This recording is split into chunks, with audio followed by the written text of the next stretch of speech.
আমরা তো খেতে আমরা তো জায়গায় জায়গায় যাই, জায়গাতে খাই। এখন এক এক জায়গার এক এক দাম। তো এটা দেখা গেছে এখানে এসে দেখতেছি যে এক পিসি 15 টাকা। এখন তারা কীভাবে বেছে এটা তারাই জানে। এই যে 35 থেকে 40 টাকা একটা তাহলে পিস, তাতে করে যারা গরিব অসহায় মানুষ আছে তাদের কিনে খাওয়া সম্ভব না, তাদের পক্ষে তো সম্ভব না। এটা গত বছরে যে 5 টাকার পিস ছিল তখন মানুষে খাইতে পারছে। এখন তো এবারতে অত্যন্ত বেশি হয়ে গেছে। তো এইটা তো গরিবের জন্য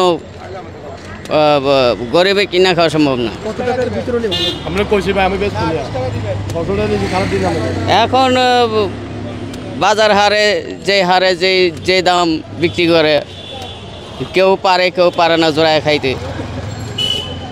তাহলে কি পিস হিসেবে চোখ তুলে পিস হিসেবে বিক্রি করে ভালো নাকি তার পিস হিসেবে? এটা আপনার ওই পিস হিসাবে হইলো, তা দেখা গেছে এক একজনের এক পিস খাইতে স্বাচ্ছন্দ্য।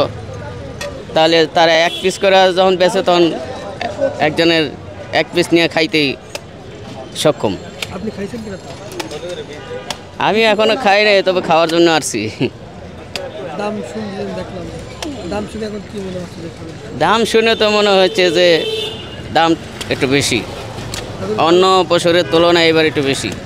এখন কি তাও খাইবেন না খাবেন? এখন দেখি বুঝে বললে খাবো।